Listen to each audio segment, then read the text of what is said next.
Passage number 11. Be ready. Comments. Friends, I deem it an honor and a privilege to participate in this happy function.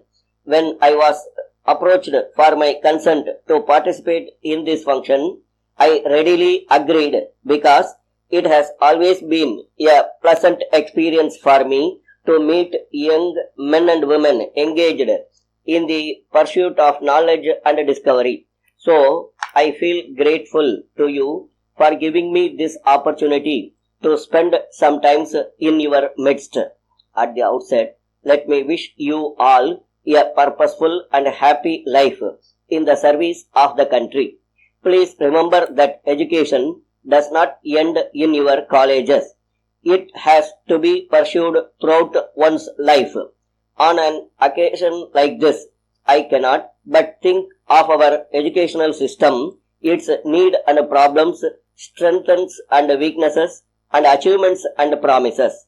There cannot be any difference of opinion on the significance of true education, but a debate is often raised about the individual and social aims of education.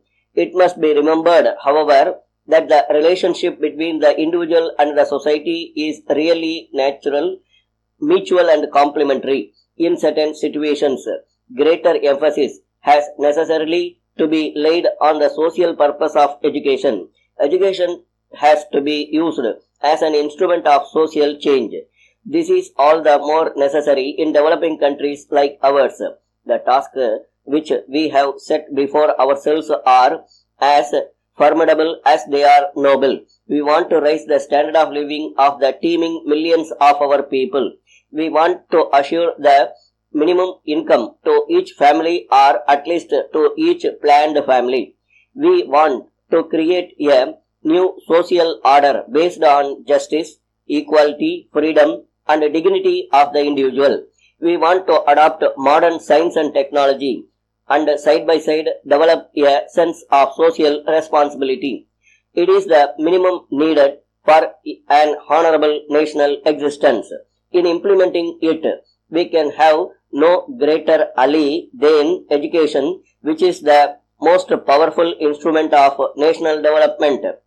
What we need most urgently at the present time is revolution in education. The large-scale reconstruction of national life, which we envisage, can be accomplished only with the help of an intelligentsia of adequate size and competence. Its size is important if an impact is to be made on the people as a whole. Its competence is of greater significance, especially in the modern world. But most important of all is its close infinity with the masses of the people. I am firmly of the view that it is only the universities which can provide the necessary leadership in this connection. Once they provided the right type of leadership, which they can, I am sure that all difficulties facing the country will vanish like darkness at sunrise. That is why the father of the nation used to say that the aim of the university education should be to turn out true servants of the people who will live and die for the country. How can the universities fulfill this heavy responsibility that rests on them? In my view, they will have to develop certain important functions for this purpose. The traditional universities had three main functions, namely teaching, research, and the training of leadership in a few select fields. Modern universities will have to continue and expand these functions to cover all walks of life. They should also include service to the community and adult education in their program. This is very important in all developing countries. From this point of view, our universities have a long and difficult journey ahead. They have to widen their scope to cover several new fields. They need development of teaching and research to ensure that every student acquires an adequate competence in his field and cultivates a sense of curiosity, a scientific temper of mind, and capacity to think and judge for himself.